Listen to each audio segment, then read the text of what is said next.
I think one thing that we should be doing and thinking about, especially in the classroom, especially in those upper level courses and graduate level courses, is what AI technology is in the industry that you're preparing to pursue a career in. Mhm. Because even though as an instructor, I may not be using the technology in my classroom, I do think that it's our responsibility as educators to introduce these concepts or tools or resources to students so that when they get to their career, their starting place, their first job, they're jump starting into it. So, how would you encourage somebody who maybe isn't going to use the AI technology to explore the AI technology just for an information standpoint? A great point. I mean, I think it also speaks to a bigger conversation that's not why we're all on this call, but thinking more intentionally about the connection of industry to what we do in the classroom. The conversations that have been the conversations around higher ed, like what is our purpose? Is our purpose to educate so that the students or learners become more informed citizens and can be productive, and all of the competencies that we have that are not specifically tied to an industry, but they're tied to the student becoming better sort of intrinsically at communicating and critical thinking and self-reflective awareness. That the sort of addendum to that we don't add is that so that they can be better workers, right? So like it's the industry part, I think in some disciplines is the quiet part that we don't say out loud, but there are some disciplines where we explicitly tie what they do to the career that they'll have, like education. Like we are educating you to be educators. So there's no problem in saying you're getting this degree because you're going to go work here, or nurses. Like there are certain fields where you have to say that. It is common practice. There are others, like I think about mine, which is communication is it's such an interesting place to be. But for a long time, people thought communication, you were going to go be a journalist, right? You were going to go be a reporter. And if you weren't doing that sort of communication, like what are you doing? They kind of tied us in with English or history. What are you going to do with this degree? So when it became to like, oh, not tying the education to the career, but at least directing students in a way that this degree sets you up for success in these industries, people bristled at that because they were like, that's not my job. My job is that for them to understand the canons of rhetoric, and what they do with the canons of rhetoric is not really up to me, but as long as they know the canons of rhetoric, then I have successfully done my job as a rhetoric instructor. Not necessarily that understanding the canons of rhetoric will make you a really good advertiser and marketer, right? Like that you would be able to use those skills to essentially persuade people to buy or consume products. Like, well, that's not my thing. And so I think that stifles that conversation a little bit. But I think, in terms of AI, I know in my field, in certain areas of my field, if I don't have those conversations with my students, especially upper level students, and for sure the grad students, they are going to be woefully underprepared to even be entry level at some of these brands and agencies who have the same expectation that people know how to work a mobile phone. Like companies now give employees phones. Like there's an expectation that they know what to do with it. And that's not something we teach. Maybe we don't have to, but we don't teach how you set up email on a phone. We don't teach how you set up these apps. We don't teach that. But a lot of students are going to go into their first job and they're going to get given a company cell phone that they might not understand. Like, hey, you probably don't want to be sending private emails and going like there's a whole level of literacy that is attached to technology that, because we are so sort of divorced from industry in certain ways, that then they get in these and we think, oh, it's all about writing, or it's all about being able to speak, it's all about working in teams. Those are really great. But there are some baseline, like tactical technological skills that are now becoming expectations no matter where you're going, right? And so I think what AI does is that it is in the same way mobile technology, in the same way social media move the needle of literacy, AI is moving that needle, the baseline needle again. And so if you don't fundamentally understand that by the time most of our students that are in school are going to be getting jobs, that if your work organization has Microsoft Office, has Office 365, or is in Google Workspace, this AI is now embedded, like you don't really have a choice, right? And you're like, open up your doc and all these things are popping up and you're like, what the heck is all of this? If that overwhelms you to the point that you can't do your job and you can't show your employer that you have all of these wonderful competencies, that's a problem. Like if the lack of exposure to the baseline of this is the thing that overwhelms, and that is a real thing because we see it in our classrooms when you introduce new technologies, and it's not that the student doesn't have the capabilities or the competencies to actually do the work, it's that they don't know what to do with this. Yeah, happens all the time, especially in online. You have a new tool, you want to use it, students just kind of freak out about the tool, and then you spend like some time like reassuring them like you can use this, and then they realize, oh wait, it was never the actual work that was difficult, it was my own anxiety or insecurity or uncertainty in managing this new technology. And so I think AI forces us to have that conversation because it is going to be a thing that they're going to be expected to at least be able to navigate their own feelings around in order to be productive. Like saying, I don't know what to do about this. And I don't, like I tell my grad students, you can tell me that you can tell me that, but please don't go into your job. We need to develop the skills to help you figure out how to figure out whatever may get thrown at you. And I can't prepare you for all the things because in 5 minutes, they're all going to change. But we're going to work on some strategies and skills, some search skills to help you figure out if you get asked to engage with the technology that you're unfamiliar with, what do you do? And to me, that's the same sort of skills that are involved with prompt engineering, like all of that, being able to sort of figure out how to get from point A to point B in this environment is really important. And that is very much tied to their success outside of the classroom. But I think we have to get really, really, really real with ourselves about our responsibility as educators or as folks in higher education, in not just educating them for education's sake, but really thinking about the reason why they are at our institutions in the first place, which a lot of them are at public institutions because they want better or more stable jobs. And we can't just be reticent about that. I think we have to go in the opposite direction. We should be extremely aggressive if that is the reason why they are coming to us. And if there are the students who are just who are starting from a position of, I just want to be a lifelong learner, more than likely, they have figured out a way how to be a lifetime earner. But if people are coming to our institutions to be lifetime earners, then we have the opportunity to develop that love of being a lifelong learner. So I think we have to maybe flip our paradigms just a little bit in that.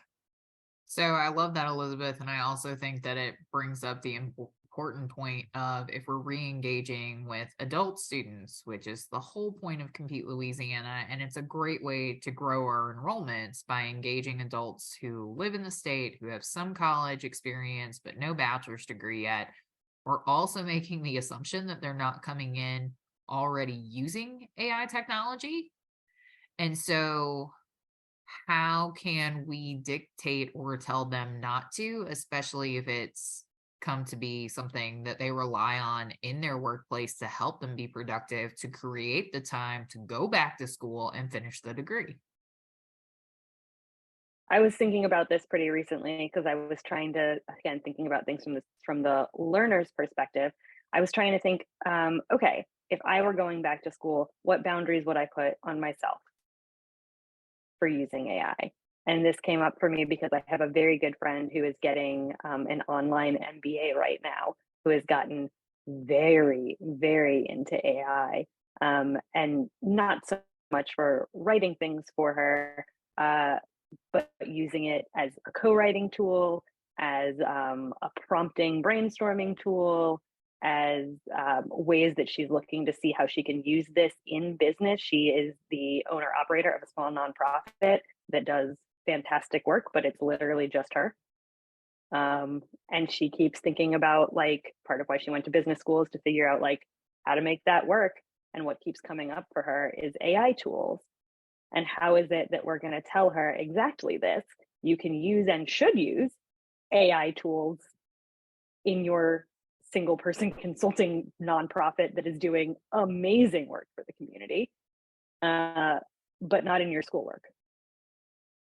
Your practical life, one thing, your academic life, another. Higher ed, right? We have these sort of kind of fossilized views of the technology that faculty are responsible for teaching or using with students, like there's the blackboard and there's the pencil and there's or maybe it gets upgraded to I'm going to do a PowerPoint presentation, or you're expected to know how to use a word publishing software. I don't think anyone is requiring typewriters, but you know what I mean? Like there's already a baseline of technology that every instructor assumes that students both possess and know how to use well, have a certain proficiency with. And if they don't, then there's trouble, right? There's conflict. So to me, the AI is just another tool set coming in. And also, as you all mentioned, it's changing so rapidly. So that gives me, so I guess it's so complicated, right? So I agree on the one hand that because of the economics, defunding of higher education, students are looking for the value proposition in paying and getting into so much debt. And so they want their higher education, their college, university experience to help them advance in their career and make money, right? It's kind of hard to say you should go into $100,000 in debt for the joy of critical thinking. That's a hard sell to make. It's easier to make that sell when the government is paying for your education. Then it's like, well, okay, I can go through these 4 years, not earning any money, putting my life on hold, not starting a family, not buying a house, and doing all those things that people who are going to the trade schools or straight out of high school into a occupation can do. But I'm going to do that because it's going to help me develop as a citizen, all those sort of things. It's wonderful. It's a different story when you come out shackled with debt and now you have to pay back the government or some quasi-public institution that's killing you with interest. That's a radically different proposition. Now we're in this crisis where we're forced to reckon with that value proposition. Now, Katie, I mean, there are lots of ways that we're all looking at making that the higher ed more palatable. That said, I'm a little bit cautious about focusing on the technology and teaching tech skills as a way to do that. I do agree that we should be teaching our students how to use technology that's appropriate for the workplace. I also believe that in 4 years when they graduate, whatever you just taught them probably doesn't matter anymore. So I think it's just about the right balance. Like, yes, let's teach our students the technology that's current because they need to know this technology, but also because it can help them in their occupation and in their schoolwork, which is kind of their occupation right now, right? They're doing that full time. But I think there has to still be those, I don't know what you want to call them, sort of higher order skills that we're training them in that are relevant to our disciplines that they can use to navigate a workspace that is constantly transforming. I mean, I think that's the value. Now, I worry about the cynicism that higher ed is just about getting the degree. Just give me the degree, and that itself, it's like not a passport, but it's like a currency. it's like, well, it really doesn't matter what I learn as long as I get my BA or BS, and then I can use that to get around. That's kind of like the exact opposite of an associate's degree, where it's like very slotted in a certain occupation. But then on the downside, you might get that job faster, but then you feel stuck, right? It's not as easily transferable. Whereas the BA/BS currency is like a Bitcoin that is more transferable, you know. But I want them to see the value in what they actually learned to get there as well. So I don't have an answer for that. I think there are moments of magic where they love a class and they really love that experience. And I kind of just want to focus on that immediacy of like, let me make this course engaging, whether or not they see the value 4 years down the line in some career they've chosen, maybe by accident even, because everything is, I guess to me, everything is so in flux. I'm pretty sure most of our students will not graduate and enter a career they will stay in for a lifetime. That's not going to happen. They will have to adapt to all kinds of changes over the course of their lives. And I just hope that whatever we teach them, they can transfer to those other scenarios. And part of that is the technology, but I also know that if I teach them ChatGPT today, probably in a year, it's a radically different tool, or some other tool is going to come around and replace it, but that still doesn't matter to me because it's here today. And it's important for them to know this tool. And I'm not going to say, well, we should just freeze time and I'm only going to teach you how to write with a pencil, because that to me seems silly. So, yeah, thank you. It's one of those things that for me, I'm probably going to take a much more broad and liberal view of what qualifies as visual art, because the many methods that have been used to make art over the years, like I always think of Andy Warhol and how people made fun of him because he was using these commercial objects, but he was changing them in a way. And when we talk about art, I think especially visual art, I think we talk about how it changes the object itself in some way. And I'm a big fan of the French Impressionist and Post-Impressionist. Like the fact that Monet was going blind and he kept painting. And he just kept painting what he was seeing. He wasn't trying to be a realist. He was literally just representing the world as he saw it. And so if somebody lives part of their life online on the internet and they're a virtual digital citizen, it only goes, I think, to follow that their art would also have this virtual digital component. I feel less liberal and broad stroke about creative writing. And I think some of that has to do with my own experiences as a creative writer and what that creative process looks like and why that's so different. So I can go ahead with your visual art, call something that you create in Midjourney through prompting art. I'm probably not going to fight you on it. But when you start involving words, I think it's because it starts getting close to conceptualization and experience that it becomes somehow different for me. And that's why I'm less comfortable with the idea of somebody prompting an AI to write a poem and looking at that as legitimately as I would a Midjourney painting, because that process is somewhat different. And I own that is my personal experience. And that, one of the greatest questions of all time is, what is art? What is aesthetic? What do we consider aesthetic? What do we consider beauty? Is art beautiful? I don't know. I like Caravaggio, and he's out here, painting prostitutes, and grotesque darkness. And to me, that's beautiful. I'm no surprise to anybody into Gothic art, and that stuff can be really dark and twisted. That's my experience. It's when we start talking about research and creative writing that I start having stronger feelings about there being more control there, especially when it comes to research, because I feel like our experience, like we want to think of AI as being unbiased and that being a good thing.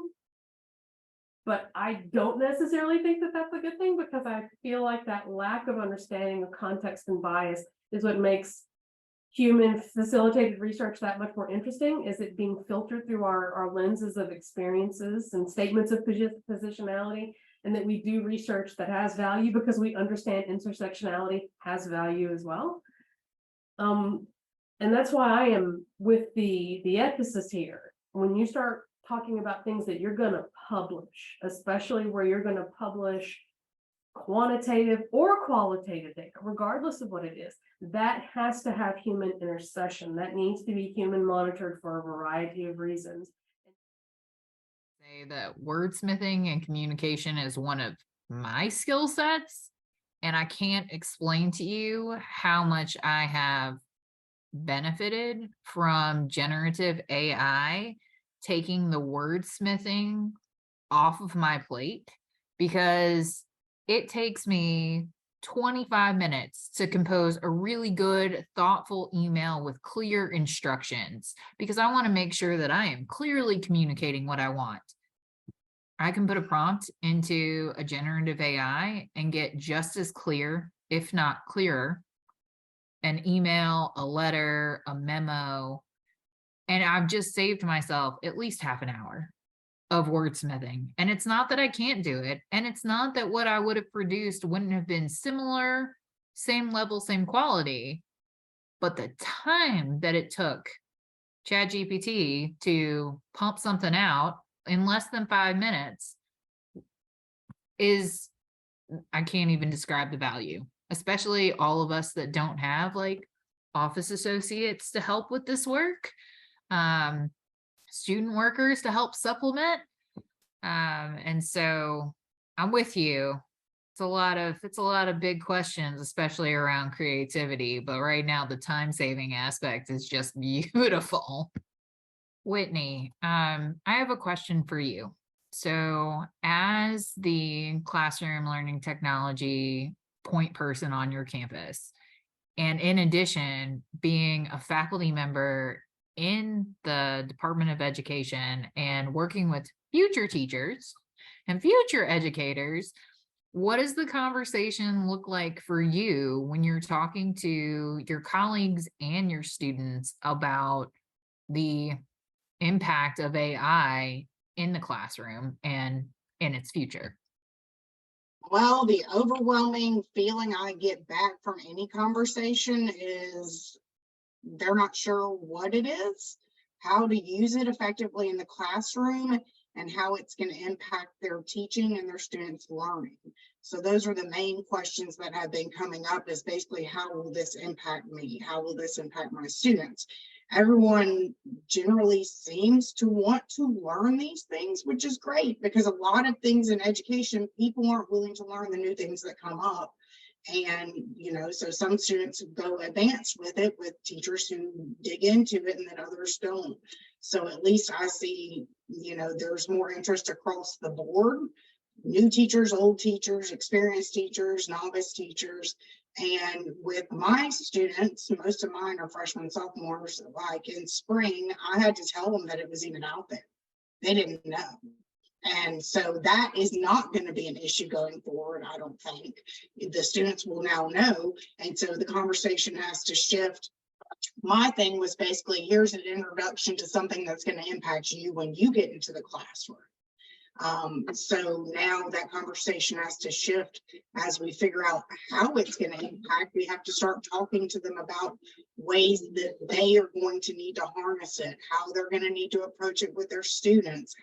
This whole thing about how much is original content, how much isn't theirs, what thoughts are theirs, what thoughts aren't, and how to be responsible with these things is the main focus of where it needs to go, according to the questions I've been asked. One of the things that I keep thinking about that I really want to be a takeaway for everyone from this is that technology, especially AI, is to a point where there's no excuse for being boring in your assessments, in the way that you do your assessments, and in the way that your students do their assessments anymore. There's no excuse for it. We have all of these tools to let us be creative, to co-write with us, to co-think with us, to explore, to fuse our brains in really interesting and innovative ways.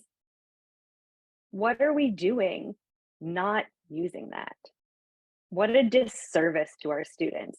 And then what are our students doing if they're not using that? I'm not going to accept boring ideas anymore. because there's absolutely no excuse for it. This technology is there, this technology is staying. You need to figure out how to use it so that your students can figure out how to use it to enhance the quality for everybody. I'll be brief. I'll just say AI is here. It's not going anywhere. It's evolving rapidly. It's affecting every industry, every discipline. Don't be afraid of it. Play with it. Get to know it. Decide what's appropriate to bring into your classroom, and just experiment. That's what I would say. So I guess my last thing would be, I challenge you to use it. You've got big, beautiful, creative brains. You all think differently. The way you teach is different. And so the way that you interact with AI will be different. But share those experiences and share that with your students, and be transparent with your students about the fact that technology does very quickly change. Probably not something they're going to be unfamiliar with, but you can be an influencer in this space. And as a higher education employee, I think that's our job, is to challenge people and make them think, and to help them see brightness where there's dark, but also to forewarn them about, the responsibility that comes with the knowledge that they have and the upward mobility that they get through their education.